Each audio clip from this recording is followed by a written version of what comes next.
নমস্কার বন্ধুরা, সোমা রান্নাঘরে আপনাদেরকে অনেক অনেক স্বাগত জানাই। তো কেমন আছেন বন্ধুরা? নিশ্চয়ই ভালো আছেন। তো আজকে আমার একদম একটা নতুন রেসিপি হলো হারা ভরা চিলা। তো প্লিজ ভিডিওটা শুরু থেকে লাস্ট পর্যন্ত জরুর দেখবেন বন্ধুরা। আজকে আমি বানাবো হারা ভরা চিলা। তো তার জন্য কি কি লাগছে, এখানে আমি ডাল ভিজিয়ে রেখেছি। এখানে আমি 3 রকমের ডাল দিয়েছি। একটা হারা ডাল দিয়েছি, গোটা মুগের ডাল, আর ছোলার ডাল, ছোলা দিয়েছি আমি, গোটা ছোলা। আর এখানে মুগের ডাল দিয়েছি, হলুদ মুগের ডালটা দিয়েছি। এখানে আমি নিয়েছি ধনে পাতা, কাঁচা লঙ্কা আর আদা নিয়েছি। এটা আমি রাতে ভিজিয়ে রেখেছিলাম ডালটা। তো এবার এটা পেস্ট করে নেব। আমি হারা ভরা চিলার জন্য একটা চাটনি তৈরি করব, রেড চাটনি। তো তার জন্য আমি এখানে 2টো টমেটো নিয়েছি। টমেটোগুলো একদম লাল দেখে নিতে হবে। তো এখানে আমি 2টো টমেটো কেটে রেখেছি। এখানে আমি চীনাবাদাম নিয়েছি, আর এখানে আমি শুকনো লঙ্কা নিয়েছি, লাল শুকনো লঙ্কা। আর এখানে আমি কিছু রসুন নিয়েছি, ছাড়িয়ে রেখেছি রসুনটা। এদিকে আমি কড়াইটা বসিয়ে দিয়েছি। এবার আমি এখানে বাদামটা দিয়ে দিচ্ছি, চীনাবাদামটা নেড়ে নিব। এটাকে ভালো করে লাল করে একটু ভেজে নিব বাদামগুলোকে। এবার আমি শুকনো লঙ্কাটা দিয়ে দিচ্ছি, রসুনটাও দিয়ে দিলাম। এটাকে হালকা করে একটু ভেজে নিব। এবার আমি টমেটোটা দিয়ে দিচ্ছি। এবার আমি নুনটা দিয়ে দিচ্ছি স্বাদ মতো। সামান্য একটু গোটা জিরে দিয়ে দিচ্ছি। এটাকে ভালো করে মিক্স করে নিব। মিক্স করে নিচ্ছি আমি। এবার 5 মিনিট ঢাকা দিয়ে এটাকে ভালো করে গলিয়ে নিব টমেটোগুলোকে।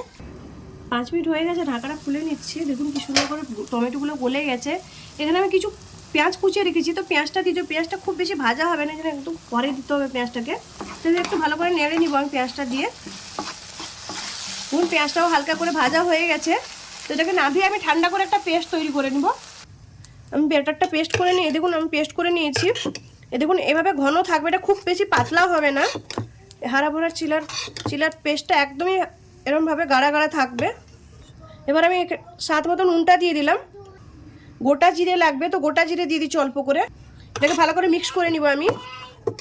আমার চিলার জন্য এখানে পেঁয়াজ কুচি লাগবে, তো পেঁয়াজ কুচি নিয়েছি আমি। এখানে কাঁচা লঙ্কা কুচি নিয়েছি।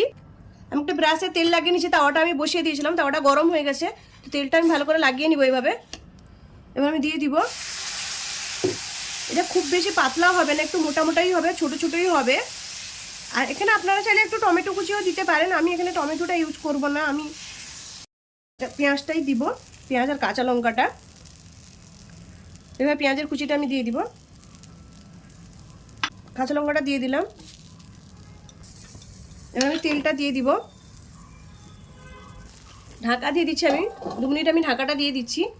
2 মিনিট হয়ে গেছে, আমি ঢাকাটা খুলে নিচ্ছি। গ্যাসটা আমি স্লো গ্যাসেই রেখেছিলাম।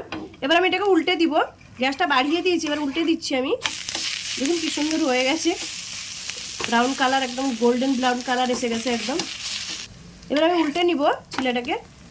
দেখুন এটা হয়ে গেছে, এটা আমি তুলে নিচ্ছি। এবার আমি আর একটা দিয়ে দিচ্ছি চিলা, এভাবে ছোট করে বানিয়ে নিব। আমি পেঁয়াজটা দিয়ে দিচ্ছি, কাঁচা লঙ্কা কুচি দিয়ে দিলাম, অল্প করে তেলটা আমি দিয়ে দিচ্ছি। ঢাকাটা দিয়ে দিচ্ছি আমি 2 মিনিট। এটা আমি ঢাকাটা খুলে নিলাম, উল্টে নিব। এবার এটা উল্টে দিচ্ছি আমি। এটা আমি উল্টো করে নিব। এটা খুবই হেলদি হয় এই চিলাগুলো, যেহেতু ডাল আছে। আর সকালবেলা ব্রেকফাস্টে এটা দারুণ হয় খেতে। তো আমি যে পদ্ধতিতে বানালাম আপনারা একবার ট্রাই করবেন। তো এটা হয়ে গেছে, আমি এটাকে তুলে নিচ্ছি। বাকিগুলো আমি এভাবে সবগুলো বানিয়ে নিব। আমি একটু তড়কা লাগিয়ে নিব। তো আমি একটু কুকিং অয়েল দিয়ে দিচ্ছি, কালো সর্ষে দিয়ে দিলাম ফোড়নের জন্য, কারি পাতা দিয়ে দিলাম, একটা শুকনো লঙ্কা দিচ্ছি, নেড়ে নিব এইভাবে। দেখুন এটা হয়ে গেছে, আমি চাটনির উপরে দিয়ে দিব। দেখুন আমার রেড চাটনি আর হারা ভরা চিলা রেডি হয়ে গেছে। দেখুন কি সফটও হয়েছে। আমার হারা ভরা চিলার রেসিপিটা যদি ভালো লাগে লাইক করুন, শেয়ার করুন, সাবস্ক্রাইব করুন, আর আমাকে কমেন্ট করে জানান আমার হারা ভরার চিলার রেসিপিটা কেমন লাগলো। ধন্যবাদ বন্ধুরা, ভালো থাকেন, সুস্থ থাকেন।